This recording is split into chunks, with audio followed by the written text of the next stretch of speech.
describe the situation that existed in Palestine with the destruction of Jerusalem in AD 70, going up through, we're actually going up through the date of 135 AD, just to describe some things, and then we're going to make application, how I would apply this anyway personally. So with the destruction of Jerusalem, Josephus lists, I'm going to point this out here, Josephus lists that there were 1.1 million people who died in the destruction of Jerusalem, as well as the starvation that occurred during the siege. And afterwards, 97,000 were sold as slaves. So that makes it so there were like about 2 million people in Jerusalem during this time. All right. Some of the historians question those figures. They think that they're quite a bit higher than usual. What I read was that during non-feast times there were about 1 million people in Jerusalem. So that's one of the reasons that people question that. But remember that the Passover took people from all over the world. So it seems to me more likely that there were like 2 million people in Jerusalem during the siege, and the population had doubled. That's not hard for me to picture in my mind and accept. So that's a lot of people. You know, this was not a good thing to have not followed the signs and gotten out earlier. This was not a good situation. I also read in another account that the Romans, their focus was to strike terror in the Jews, and so they wanted them to surrender. And so therefore, when prisoners resisted or were taken captive, they lined the roads with crosses and crucified them. And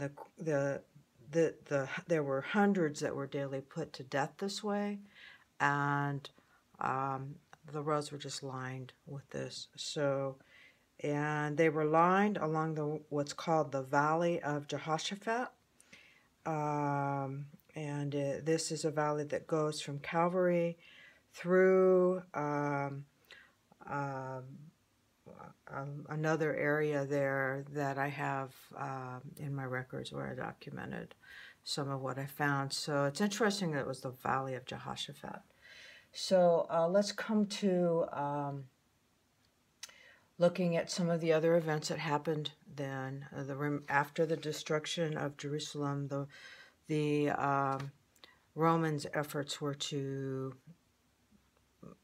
It didn't immediately mean that there were had conquered the Jews, because there were people all in the country around them. So their efforts were focused on going throughout the country and gathering people and gathering up slaves and putting other people to death and all of that kind of thing. So a couple of events that history records. One is Masada in AD 73. I'm going to point this up here so that you could see what we're looking at here. And so Masada is where it was a fortress high up in the mountains that King Herod had built. And a lot of Jews gathered there as a last stronghold.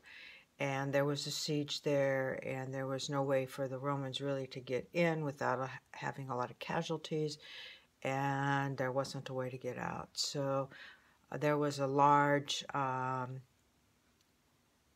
suicide that the Jews did, refusing to be taken captive by the Romans. Wikipedia lists this as being 960 people who died, although it wouldn't surprise me if the figures were quite a bit higher.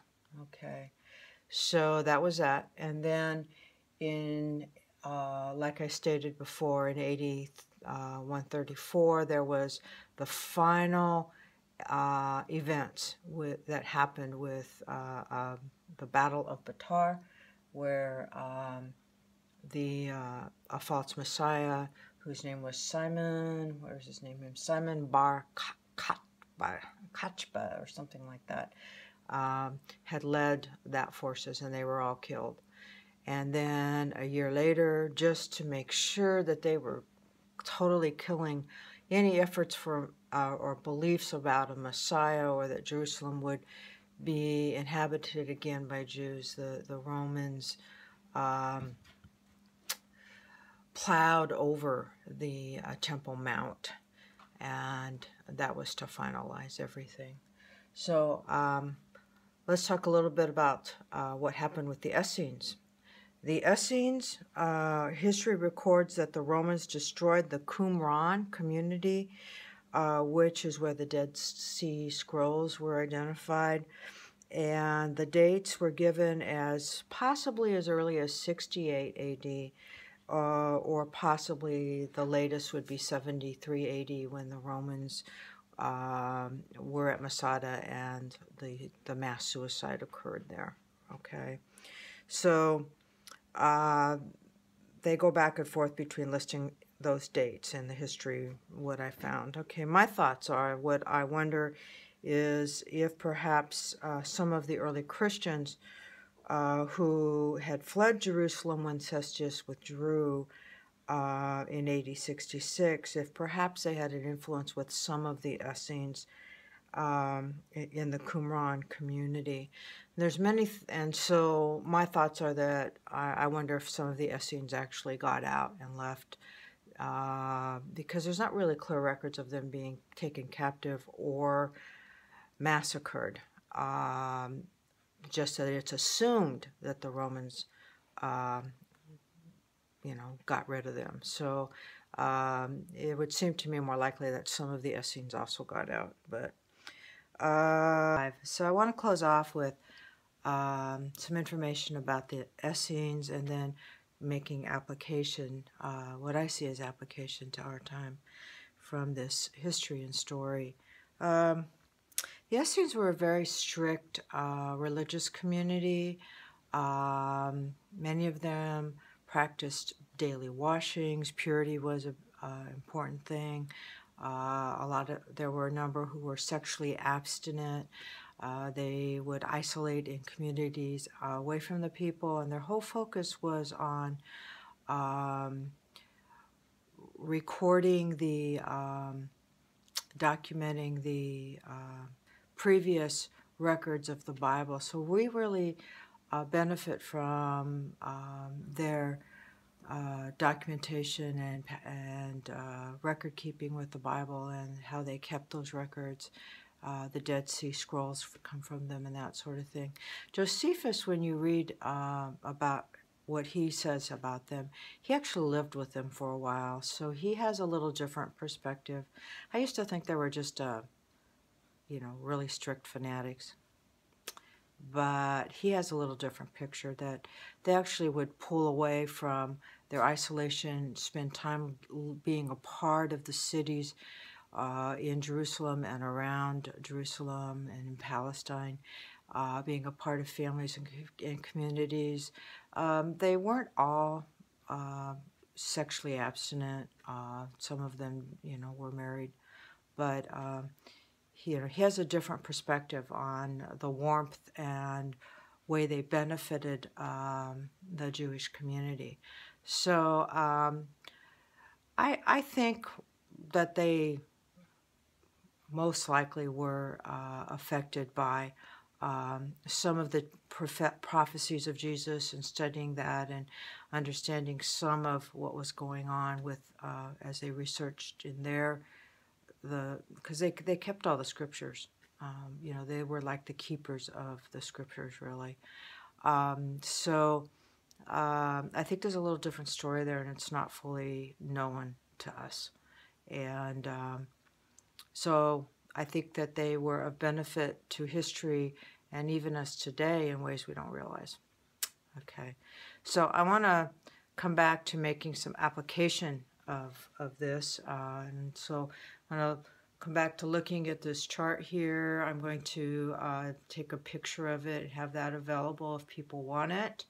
And also I have a handout. So if anyone wants a handout, I can certainly send you an email of that handout.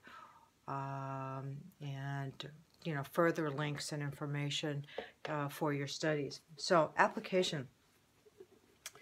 So first off, there were visual signs that they had. Visual signs, and they were ignored by a lot of the people. There were efforts to deny and minimize and discount those visual signs. So that application to me is like, there's signs in the world all around us. How am I going to make that application? I need to study. I need to make personal preparation as I observe what's going on in the world. There were prophetic signs. Signs certainly that were things that Jesus had said, but also signs with that guy, Jesus, son of Ananias. He made some prophecies, and his prophecies came true, So, I don't know if he was a madman or if they just falsely accused him of that. If he was a madman, it's maybe an evidence that God can use people who, even if they're not quite right mentally, But, so we need to study the prophecies, I think. We need to be aware of things going on around us visually and also prophetic signs. Also, the walls were a sign. The walls that Cestius came up to were a sign.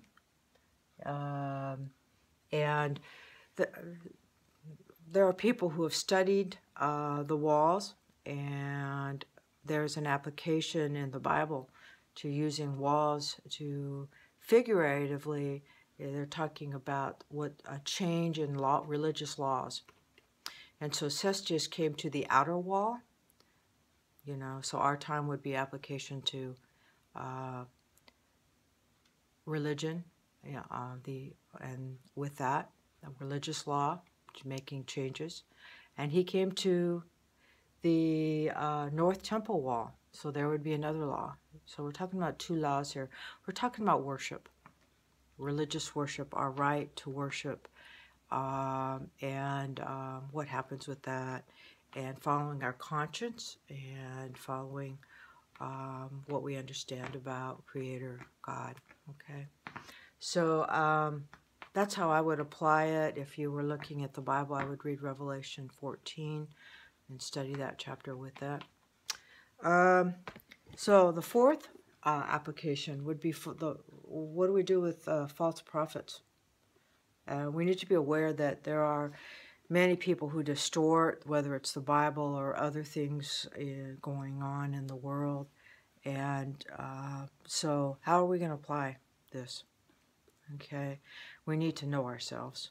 We really need to know ourselves with this, So along with that, because there was so much involvement of religious leaders who had their own power struggles and other factions, civil wars, and those kind of things going on in Jerusalem and around there.